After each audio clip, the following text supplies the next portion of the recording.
আসসালামু আলাইকুম, welcome back to my channel. আশা করি সবাই অনেক ভালো আছেন। আজকে নিয়ে আসলাম রসগোল্লা রেসিপি।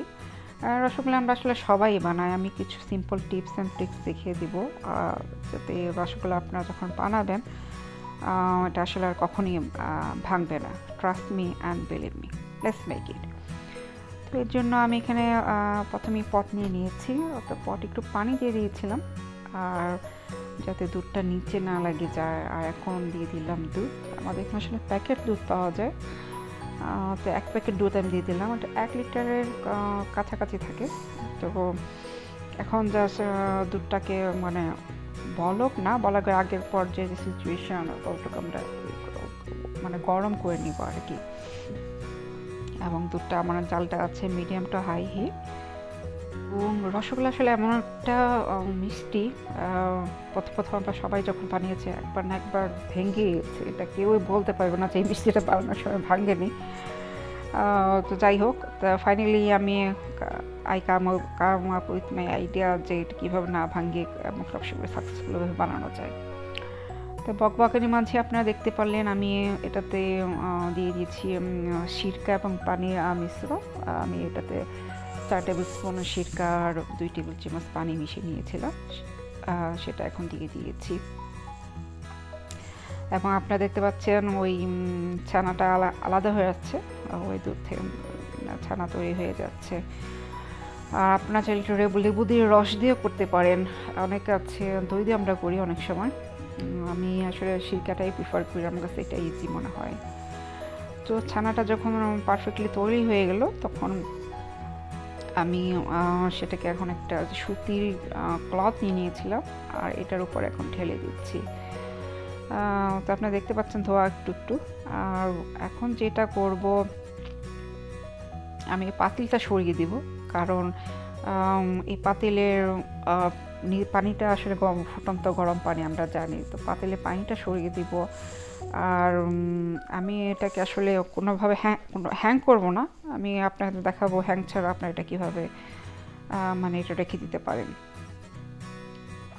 যে পানিটা আসলে ছানার, সেখান থেকে আমি একটু পানি আসলে রেখে দিচ্ছি। কেন রেখে দিচ্ছি একটু পরে বলবো। আর এখন থেকে জাস্ট 1 চামচের মতো একটু পানি রেখে দিলাম। অনেকেই এই পানিটা দিয়ে অনেকে শুধু খায়, অনেকে অনেক কিছু বানায়, বলে যে এটা একটা হেলদি পানি, ফেলে না দেওয়ার জন্য বলে। তো যাই হোক, নতুন নতুন অনেক কিছু আসলে ধারণা তথ্য আমরা পাচ্ছি যত যাচ্ছে, যুগ বদলাচ্ছে। তো এখন আমি ছানাটা জাস্ট একটু ধুয়ে নিলাম ঠান্ডা পানি দিয়ে। আর এখন আমি এটাকে যেটা আমরা সবাই করি আর কি, ওটা আমি এখন স্কুইজ করে নিব পানিটা। এবং আমরা আসলে অনেক সময় বেশি স্কুইজ আসলে করবেন না, বেশি চাপাচাপি আসলে ছানা করা উচিত না। আর বলতে ভুলে গেছিলাম, এটা ফুল ফ্যাট মিল্ক নিয়েছিলাম আমি। মিষ্টি অবশ্যই ফুল ফ্যাট মিল্ক আপনারা সবসময় করবেন, নাহলে মিষ্টি ভালো হবে না। আর আমি যে আপনারা দেখতে পেলেন খুব হালকাভাবে টুইস্ট করে করে আমি আসলে পানিটা ছেঁকে নিচ্ছি। আর যেটা বলছিলাম আসলে বেশি স্কুইজ, বেশি চাপাচাপি না করাই ভালো এটা, কারণ তাহলে যে ফুল ফ্যাট মিল্কের ছানার যে ক্রিমটা আছে সেটা কিন্তু আসলে চলে যায় পানির সাথে। তা আমি জাস্ট, আর যেহেতু এটা গরম, হালকা মানে সাবধানে এটা ধরতে হচ্ছে। তা আমি আপনারা দেখতে পাচ্ছেন এই পানি যতটুকু সম্ভব আমি ফেলে দিচ্ছি, জাস্ট টুইস্ট করে নিচ্ছি। দেখেন এমনি ওটা অটোমেটিক্যালি পানিটা ড্রপ হয়ে পড়ে যাচ্ছে।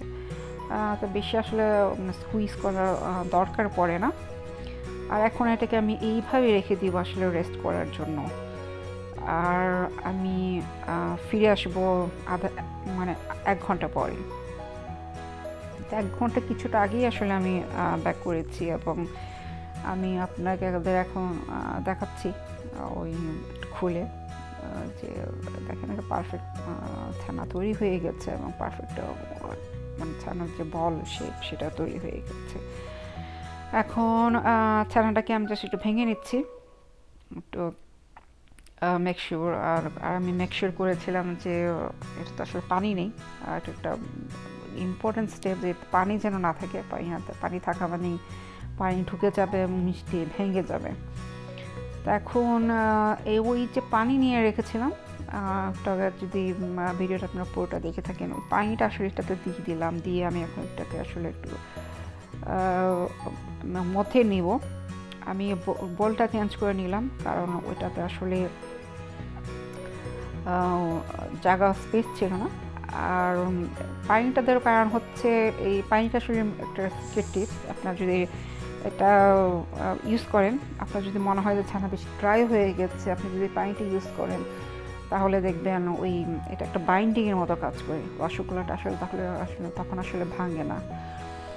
আর আপনারা দেখতে পাচ্ছেন আমি এখানে মথে নিচ্ছি, এবং মথাটির খুবই খুবই ইম্পর্টেন্ট।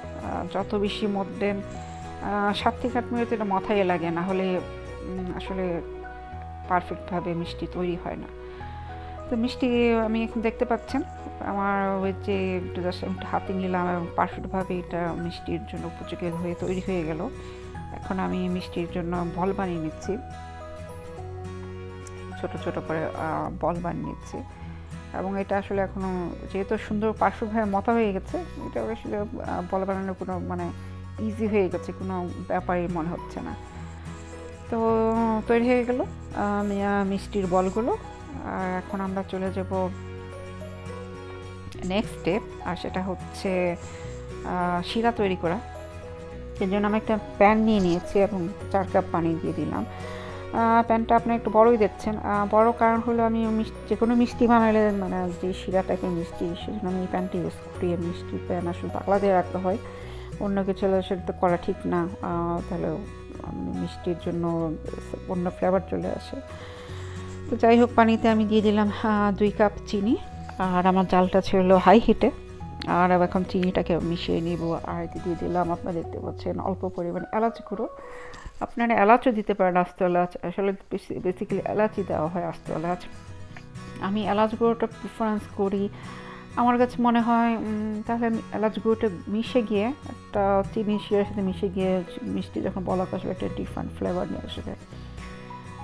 জাস্ট একটা মাই অপিনিয়ন, মাই ওয়ে। তো আমার জালটা ছিল হাই হিটে।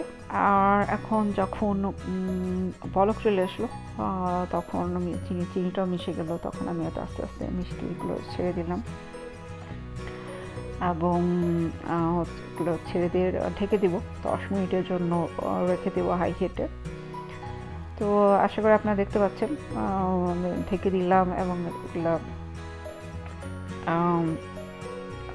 ওয়েট করছি যেন হয়ে যায়, সেজন্য মাঝখানে জাস্ট একটু দেখে নেব কী অবস্থা।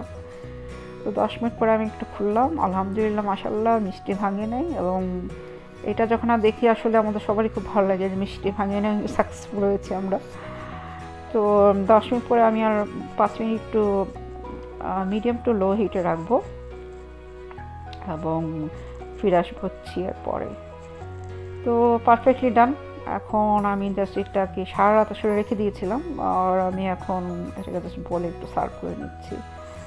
আর একই সাথে আসলে একটু ভেঙে আপনাদের দেখাচ্ছি যে এটা আসলে ভিতরটা কতটা স্পঞ্জি এবং ইয়ামি হয়েছে। আপনাদের জাস্ট একটু দেখাচ্ছি যে সুপার সফট স্পঞ্জি। তো আশা করি আজকের রেসিপি আপনাদের ভালো লেগেছে। ভালো লাগলে প্লিজ কমেন্টস বিলো। আর আমার চ্যানেলকে এখনও সাবস্ক্রাইব করে না থাকলে প্লিজ ডু সাবস্ক্রাইব।